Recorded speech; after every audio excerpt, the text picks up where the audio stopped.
வணக்கம் மக்களே, இது ஆங்கிலியா ஆரி டிசைன்ஸ். லாஸ்ட் வீடியோ என்ன பார்த்துருப்போம் அப்படின்னா, டிஃப்ரெண்ட் ஷேட்ஸான செயின் ஸ்டிச் வந்துட்டு சீவிங் த்ரெட்டில் பார்த்துருப்போம். இப்போ வந்துட்டு சில்க் த்ரெட்டில் எப்படி வந்து பேசிக்கான செயின் ஸ்டிச் போடுறதுங்கிறத பார்க்கலாம். ஓகே, அதுக்கு நீங்கள் இந்த மாதிரி ரெண்டு வந்துட்டு சில்க் த்ரெட் வந்துட்டு எடுத்துக்கணும். சில்க் த்ரெட் எடுத்துக்கோங்க. இந்த மாதிரி இதே மாதிரி இன்னொன்று நீங்கள் வாங்கிக்கிட்டாலும் சரி, இல்லைனா எம்டி சீவிங் த்ரெட் எம்டி இருக்கு இல்லைங்களா, அந்த பாபினை வந்து நீங்கள் எடுத்து அதில் வந்து கொஞ்சம் நூல் வந்து சுற்றி வச்சுக்கிட்டாலும் சரி. ஓகேவா, நீங்கள் பெட்டர் என்ன அப்படின்னா இதே மாதிரி இன்னொரு த்ரெட்டு வந்து சில்க் த்ரெட் வந்து வாங்கிக்கிறது தான் பெட்டரு. ஓகேவா, இந்த மாதிரி சுற்றி வைக்கிறதுனால ஒரு சில இது வேஸ்ட் ஆகும். அதனால் நீங்கள் வந்து பெட்டர் இந்த மாதிரியே ரெண்டு சில்க் த்ரெட்ஸ் வந்துட்டு வாங்கி வச்சுக்கிறது தான் பெட்டர். ஸோ இதில் எப்படி வந்துட்டு நம்ம பேசிக் செயின் ஸ்டிச் வந்து போடலாங்கிறத பார்க்கலாம். ஓகே, இந்த ரெண்டு இருக்கு இல்லைங்களா, இந்த ரெண்டுத்தையும் எடுத்துக்கோங்க. ரெண்டு ஒன்று சுற்றி வச்சுருக்கிறதும் ஒன்று இருக்குது இல்லைங்களா, ஒரிஜினல்.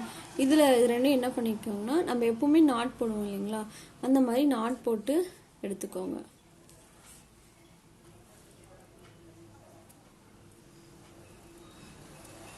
நல்லா பஞ்சஸ் ஆஃப் நாட் போடணும்னு ஆல்ரெடி சொல்லியிருக்கேன்.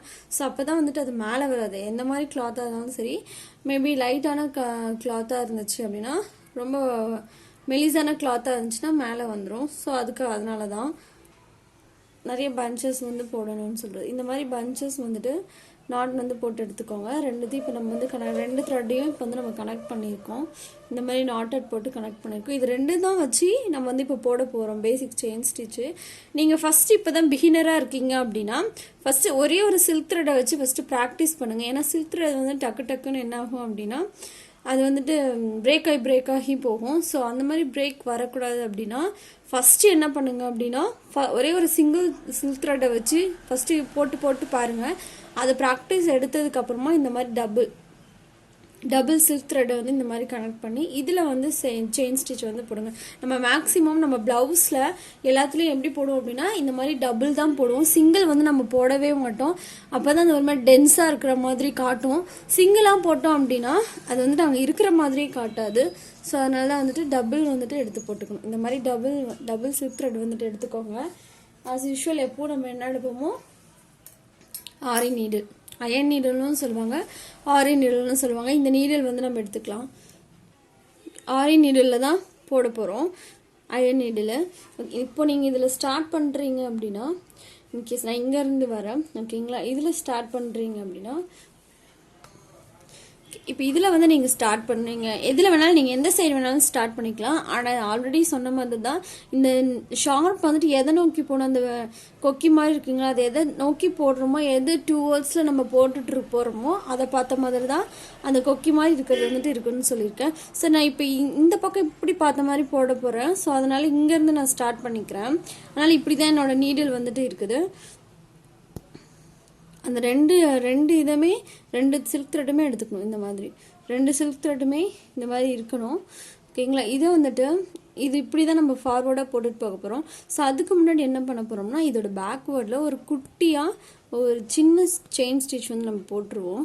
இந்த மாதிரி குட்டியாக போட்டுக்கோங்க. ஏன் அப்படின்னா, நம்ம இப்படி ஃபார்வர்ட் நோக்கி போட்டுட்டு போயிட்டே இருக்கிறப்போ அது என்ன ஆகும் அப்படின்னா, நம்ம இழுத்து போடுறதுனால அந்த இடத்துல ஒரு கேப் மாதிரி இருக்கும்.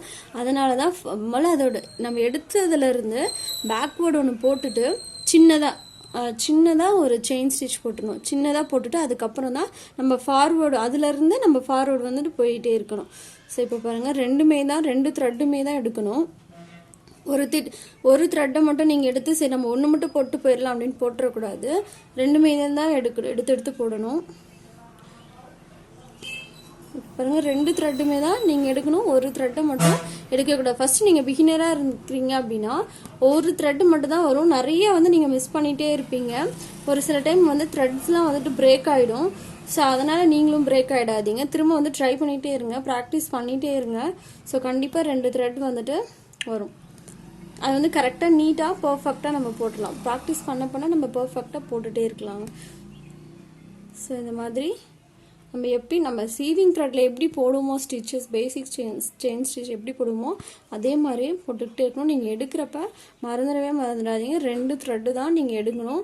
ஒரு சிங்கிள் த்ரெட்டை மட்டும் நீங்கள் எடுத்துடக்கூடாது. இன்கேஸ் பிரேக் ஆகிடுச்சு, நடுவில் எங்கேயாவது பிரேக் ஆகிடுச்சு அப்படின்னா நீங்கள் திரும்ப அதை கட் பண்ணிவிட்டு அங்கே எந்த இடத்துல இதானுச்சோ அங்கே முடிஞ்சால் எண்ட் நாட் போடுங்க. இல்லைன்னா பேக்கில் போயிட்டு எண்ட் நாட் போட்டுட்டு அதுக்கப்புறம் தான் அடுத்தது வந்துட்டு நீங்கள் எப்போ நம்ம எப்படி ஸ்டார்ட் பண்ணுவோமோ அந்த மாதிரி நீங்கள் ஸ்டார்ட் பண்ணணும். சப்போஸ் இன்கேஸ் எங்கேயாவது பிரேக் ஆகிடுச்சு இதுலேருந்தே நம்ம வந்து கண்டினியூ பண்ணிக்கலாம் அப்படின்னு சொல்லிட்டு நீங்கள் கண்டினியூ பண்ணிடக்கூடாது. அது வந்துட்டு ஃபுல்லாகவே நெக்ஸ்ட் நம்ம கிளாத்தை வந்துட்டு இந்த ஃப்ரேம்லேருந்து கழட்டுறப்போ அது ஃபுல்லாகவே கலந்துக்குங்க. ஸோ அதனால தான் வந்துட்டு சொல்கிறேன். ஸோ பிரேக் ஆகிடுச்சு எங்கேயாவது இதாகிடுச்சு அப்படின்னா திரும்ப நீங்கள் வந்துட்டு அங்கே எண்ட் நாட் போட்டுட்டு தான் அடுத்ததே நீங்கள் வந்து ஸ்டார்ட் பண்ணணும். எண்ட் நாட் போடாமல் நீங்கள் வந்து ஸ்டார்ட் பண்ணிடக்கூடாது. ஓகே, நீங்கள் வந்துட்டு ஃபஸ்ட்டு போடுறப்போ நீங்கள் என்ன பண்ணுங்கன்னா குட்டி குட்டி செயின் ஸ்டிச்சாக போட தேவையில்லை. நீங்கள் ஃபஸ்ட்டு லாங்காகவே ட்ரை பண்ணுங்கள்.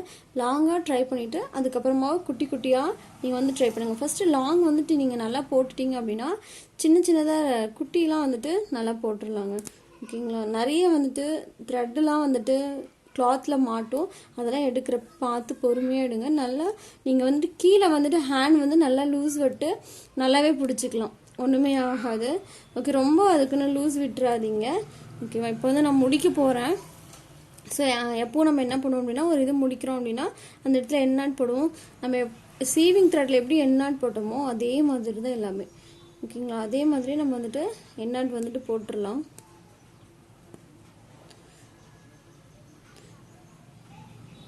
எண்ட் நாட்லேயே வந்துட்டு 2 டைப்ஸ் இருக்குது.